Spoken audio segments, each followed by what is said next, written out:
أبناء الطلبة والطالبات، عدنا إليكم مرة ثانية.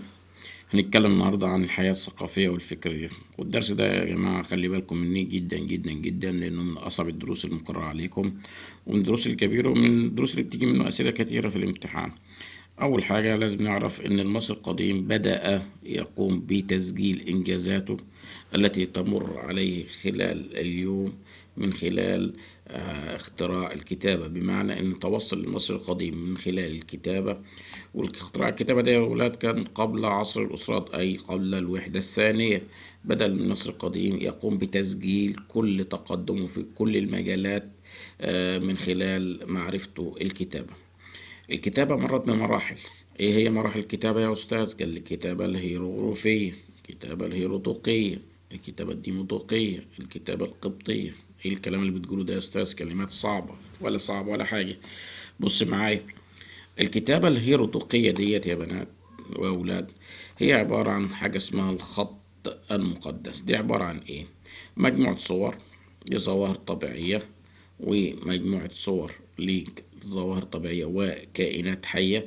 الإنسان المصري القديم أراد أن يعبر عن كثير من المعاني التي يرغب في توصيلها من خلال هذه الصور للكائنات الحية والظواهر الطبيعية. بمعنى إيه؟ بمعنى ممكن يرسم عصفورة، يرسم تعبان، يرسم تمساح، يرسم نهر النيل، يرسم جبل. كل الحاجات دي بيرسمها فين؟ بيقوم بنقشها على جدران المعابد، وعلى على جدران المقابر. طب هي بتستخدم في إيه يا أستاذ؟ بتستخدم في تسجيل النصوص الدينية. عشان كده لما نيجي سؤال يقول لك أي نقش موجود على معبد، موجودة على جدران معابد أو مقابر، يبقى سجلت باللغة الهيروغليفية. عشان كده لما يجيلك سؤال مثلا هقول لك مثلا قامت السيدة أو الملكة حتشبسوت بتسجيل رحلتها إلى بلاد بوند. سجلت هذه الرحلة عن طريق إيه؟ عن طريق الكتابة الهيروغليفية. طب الكتابة دي كده بتبقى كتابة صعبة جدا، صعبة جدا. عشان كده جم رجال الدين اللي هم الكهنة اخترعوا نوع من الكتابة التانية تسمى الكتابة الهيروطوقية. الكتابة دي ابتكروها ليه؟ الكتابة دي ابتكروها عشان يقوم بتسجيل النصوص الدينية وتوثيق الوثائق. طب الكتابة دي اخترعوها ليه؟ لصعوبة النقش ورسم الحروف الخاصة بالكتابة الهيروغليفية، لذلك وجدوا صعوبة. لذلك اخترعوا نوع من الكتابة تكون أسرع في الكتابة وأسرع في التدوين ونشر المعارف. طب كده يا أستاذ ممكن تقول لي بتستخدم فين؟ أقول لك بتستخدم في النصوص الدينية الأدبية، وتستخدم في تدوين الوثائق على ورق بردي. عشان كده خلي بالك، المدارس لما ظهرت في أواخر الدولة القديمة واستخدمت نوع من الكتابة بيسموها الكتابة الهيروطوقية. ادي مثال تاني، انت بتقول هنا ورق بردي، يبقى كده انا مخ هيروح لحاجة اسمها بردية ابرس. بردية ابرس مكتوبة بالكتابة الهيروطوقية. تمام. عندي بعد كده لما نيجي هناخد المدارس وهناخد حاجة اسمها جامعة اون، اول مركز بحث علمي كانت المواد تدرس بالكتابة الهيروطوقية. جميل. طب انت هنا بتقول حاجة اسمها تسجيل النصوص الأدبية، عشان كده أي روايات، أي قصص كانت تكتب بالكتابة الهيروطوقية. ادي مثال قصة الأخوين، قصة إيسيس وأوزوريس، قصة الملاح التائه. دي كلها كتابة يسموها الكتابة إيه؟ بالكتابة الهيروطوقية. خش على الكتابة التانية، الكتابة الديموطوقية بيسموها الكتابة الشعبية، وساعات بيقول لك الكتابة الأكثر شمولية. طب ليه؟ لأنها دي عبارة عن اللغة الدارجة، أي اللغة العامية. أنت عندك حاجة اسمها فصحى وعامية، هم عندهم برضه فصحى وعامية. إحنا عندنا العامية بتاعتهم كانت عبارة عن كتابة ديموطوقية، ودي ظهرت في أواخر العصر المتأخر واستمرت في العصر اليوناني والعصر الروماني. عشان كده لما يجي لك سؤال يقول لك نوع الكتابة التي استخدمت في العصور المتأخرة كتابة ديموطوقية. طب اديني مثال، قال لك رحلة الملك نخاوي الثاني حول أفريقيا، دون هذه الرحلة من خلال الكتابة الديمقراطية. طب سؤال تاني، الكتابة التي عاصرت 3 عصور متتالية هي الكتابة الديمقراطية. طب واستخدمت فين؟ في جميع نواحي الحياة. أنا سامع واحد بيقول لي يا أستاذ كلمة استخدمت في جميع نواحي الحياة، يبقى ده استراقة، يبقى إذا الاستراقة استخدمت فيها الكتابة الديمقراطية. ده كله معلومات عن الكتابة الديمقراطية، وبنسموها الكتابة الشعبية، الكتابة الأكثر شمولية، الكتابة اللي عاصرت أكثر من عصور. طب نخش على النوع الثالث من الكتابة. في نوع من الكتابة اسمها الكتابة القبطية. ونوع الكتابة دي هي عبارة عن مجموعة حروف إغريقية مضافة إليها حروف ديمقراطية، وده دليل على التواصل ما بين الحضارة المصرية والحضارة الإغريقية، وتعتبر آخر مرحلة من مراحل تطور الكتابة المصرية القديمة. طب واستخدمت امتى؟ بعد نشر المسيحية. خلي بالك أنا بقول بعد نشر المسيحية، مش مع ظهور المسيحية. ظهور المسيحية ظهر في العصور القديمة، لكن نشر المسيحية في العصور الوسطى، يبقى إذا استخدمت في العصور الوسطى أو بعد استخدام أو بعد نشر المسيحية في القرن الثاني الميلادي. طب ده أنواع الكتابة عند المصري القديم. تعال نكلمنا عن أدوات الكتابة. أدوات الكتابة تتمثل في كان بيكتبوا على حجر، على معدن، على خزف. كل ده عبارة عن أدوات للكتابة قبل اختراع مين؟ الورق. وكان عندي حاجة اسمها قراطيس، اللي هي لفافة منفوعة، عبارة عن مجموعة ورق بردي ملفوف، بيسموها قراطيس. في عندك الحبر كان أسود وأحمر. عندك الأقلام دي عبارة عن مصنوع من البوص. وخلي بالك الورق البردي ده مصر الدولة الوحيدة اللي كانت بتصنع ورق البردي، وكان بتصدره إلى غرب آسيا وإلى حوض البحر المتوسط، وده معناه إن في أصالة عندي. هسأل سؤال، هي أدوات الكتابة ديت بتدل على إيه؟ بتدل يا أستاذ، أنا سامع بنت بتدل يا أستاذ على تقدم المصريين في علم الكيمياء. هتقولي لي علم الكيمياء لأن هنا عندي مادات أسود وأحمر، الألوان كيمياء. طب تعالى كلمنا عن مراكز العلم. مراكز العلم أولا، المصري القديم كان بيهتم بالعلم والمعلمين. سبحان الله، شوف دلوقتي بيقولوا العلم والمتعلمين والمعلمين. الدولة كانت بتعامل المعلمين معاملة خاصة، كانت بتعفيهم من الضرائب، والمعلم كان يتمتع بمكانة عالية في المجتمع، وده بيبقى موضع احترام للطلاب. وهسأل سؤال هنا كده، بمكانة مصر المعلم في مصر القديمة له مكانة اقتصادية عشان الضرائب، وليه مكانة اجتماعية بسبب المكانة العالية اللي كان بيتمتع فيها المجتمع، وكان الطلبة بيتمنوا الوصول إلى مرتبة المعلم. ونيجي هنا نشوف مراكز العلم. أنا عندي المدارس، وعندي مراكز البحث العلمي، وعندي المكتبات. نبدأ أولا بالمدارس. ظهرت المدارس في أواخر الدولة القديمة. يعني إيه أواخر الدولة القديمة؟ يعني قبيل مين؟ الثورة الاجتماعية. وكلمة قبيل معناها قبل بفترة قصيرة جدا عشان جت في التقييمات.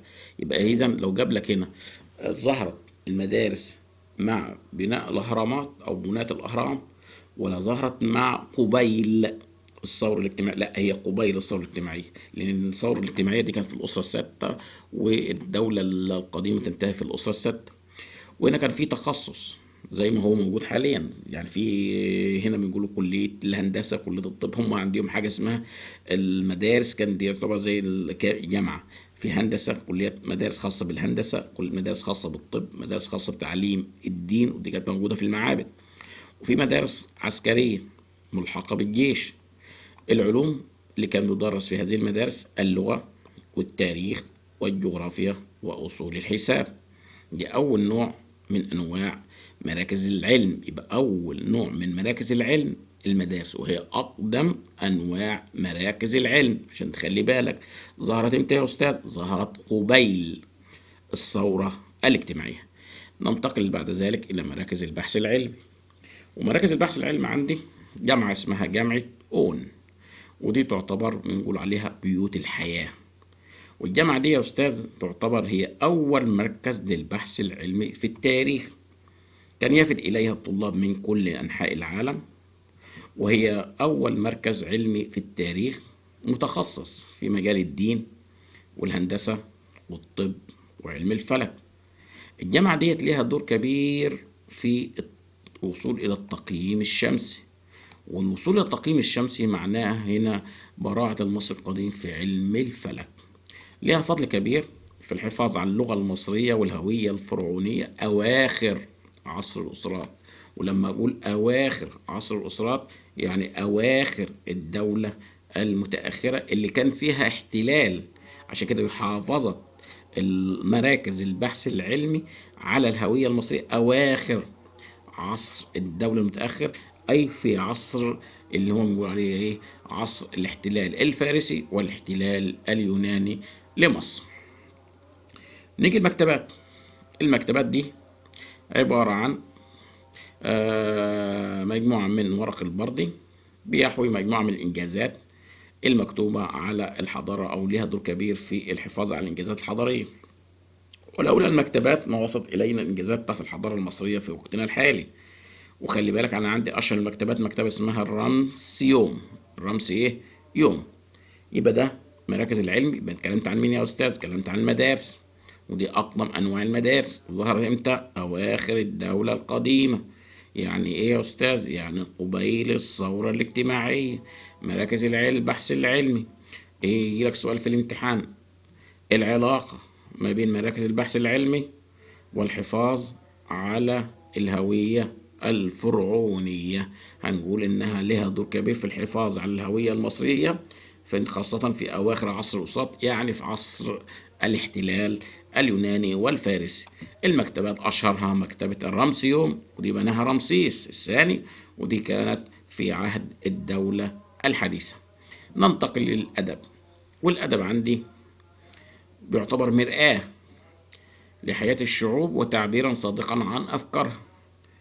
واحد بيسألني كده، يا أستاذ أنا كلمة مرآة للحياة الشعوب ديت أنا ممكن أقول تشبه الأسطوراقة، تعتبر مرآة لحياة الشعوب.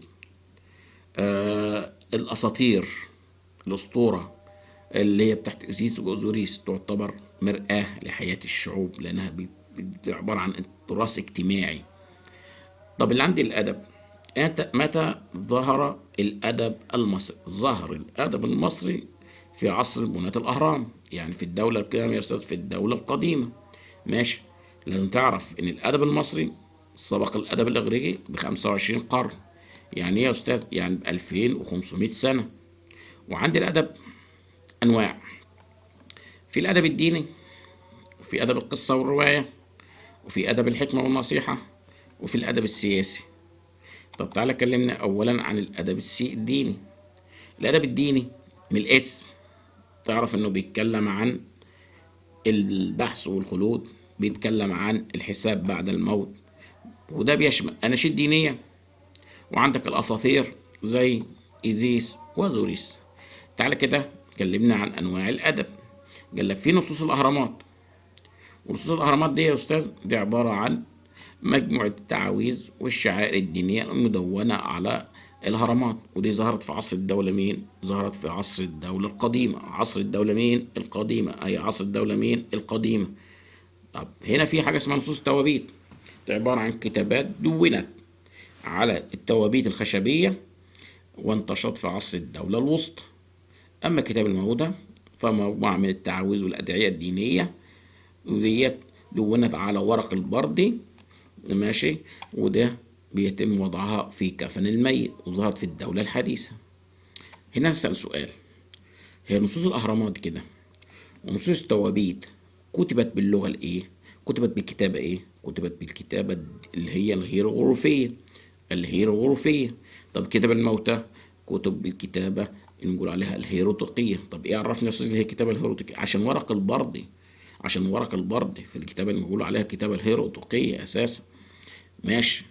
ننتقل للأدب القصة والرواية. الروايات اللي انت بتشوفها في المسلسلات والأفلام دي، كان مصر القديم برضو عنده قصص وروايات.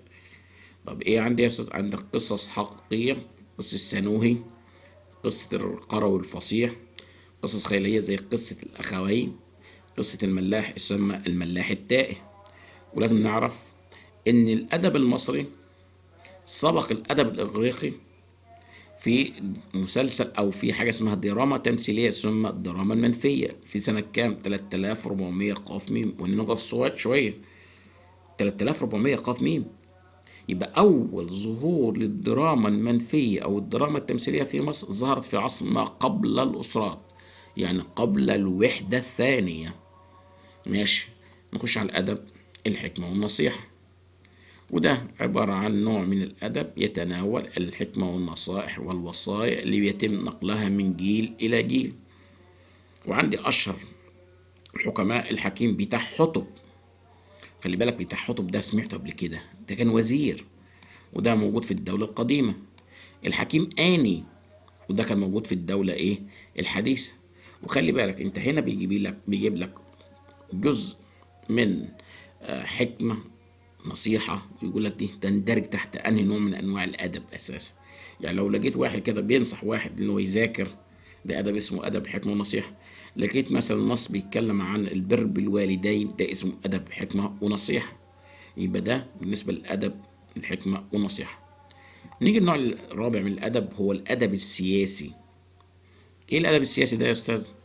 ده الأدب اللي بيعبر فيه الأدباء عن الوضع السياسي وأعمال الملك، وده بيختلف حسب عصر العزة والنصر وفي عصر الظلم والفوضى. بمعنى إيه؟ بمعنى لو كان عندي الملك أو الفرعون عمل إنجازات ممكن تكون عسكرية، إنجازات اقتصادية، فده بيبقى الملك هنا موضع مدح وتقدير من الشعراء والأدباء. أما إذا كان الملك هنا قام بعديد من المفاسد، عديد من المظالم، يبقى إذا موضع الملك هنا بيكون بالنسبة للأدباء بيبقى مهاجمين للملك، أو بيبقى موضع ذم من الأدباء. وريحكم إن اتنين عندي بس في المنهج بيستحقوا الذم.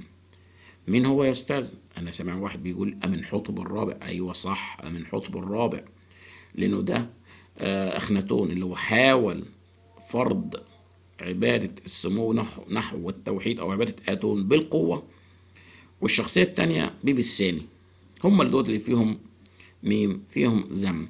أما باقي الملوك وخاصة اللي ليهم إنجازات عسكرية زي تحتمس الثالث، زي رمسيس الثاني، رمسيس الثالث، دول ليهم إنجازات عسكرية، دول موضع مدح من قبل الأدباء.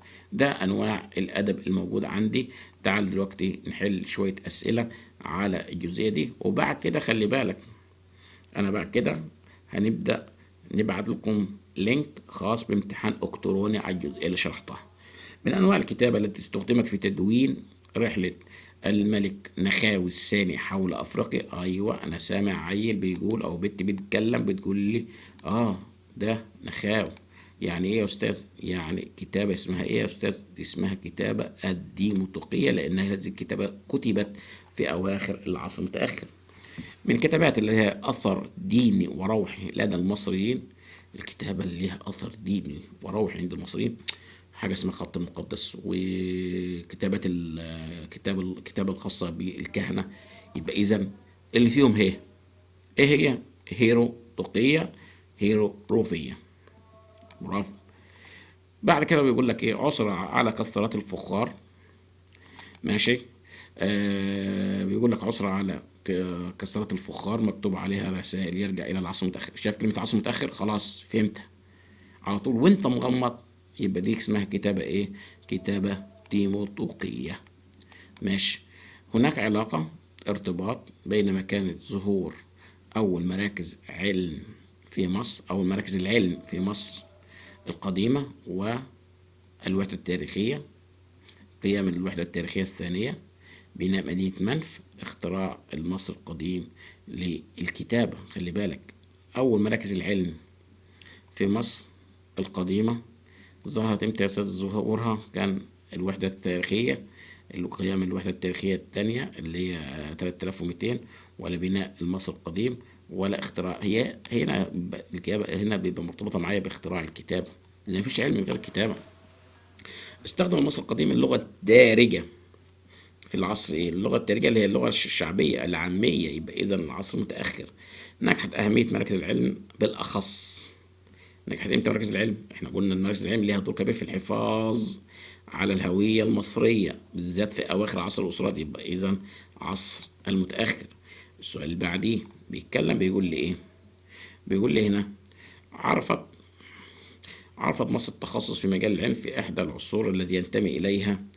مصر عرفت التخصص في عصور الدولة مين يا أستاذ؟ قلنا الدولة القديمة، يبقى إذا في عصور الدولة إيه؟ القديمة. يبقى إذا أنا عاوز واحد من ملوك الدولة القديمة يا أستاذ، يبقى إذا هنا عندي مين؟ عندي بيبي الثاني.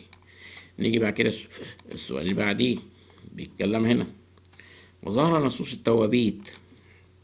نصوص التوابيت دي كانت في العصر الدولة الوسطى، يبقى أنا عاوز ملك من ملوك العصر الدولة الوسطى.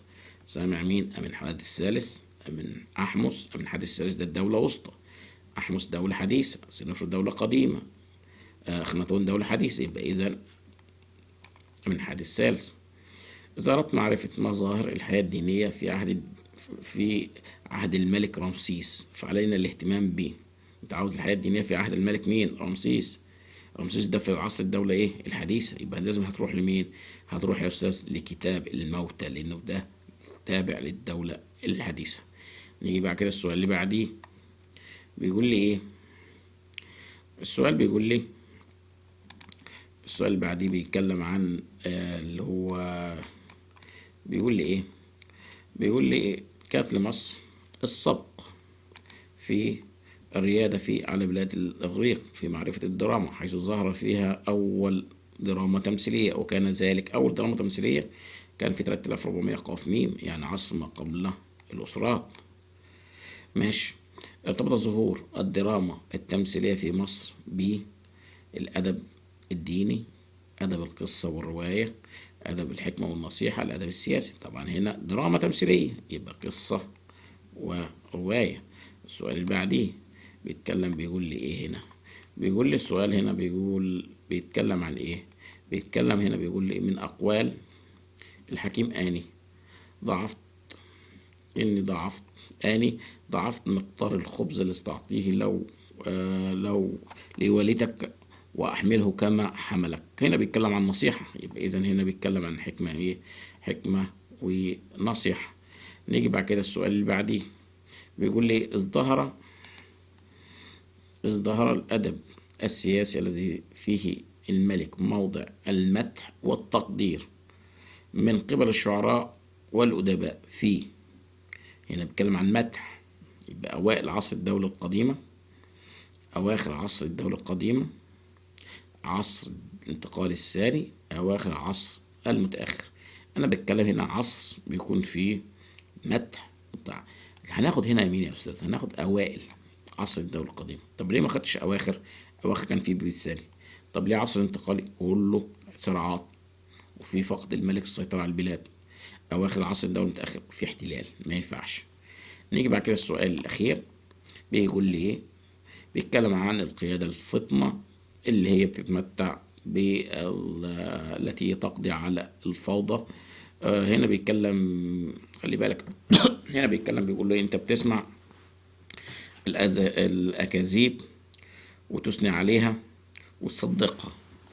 ده أحد الأدباء بيتكلم الكلام ده. يبقى إذا ده معناه ده أدب اسمه أدب إيه؟ سياسي. كده خلصت الجزء الأولاني من شرح الدرس. إن شاء الله في وقت تاني هنشرح الجزء التاني. شوية كده هنبعت لكم رابط خاص بالامتحان الإلكتروني بالجزئية اللي أنا شرحتها. بالتوفيق إن شاء الله.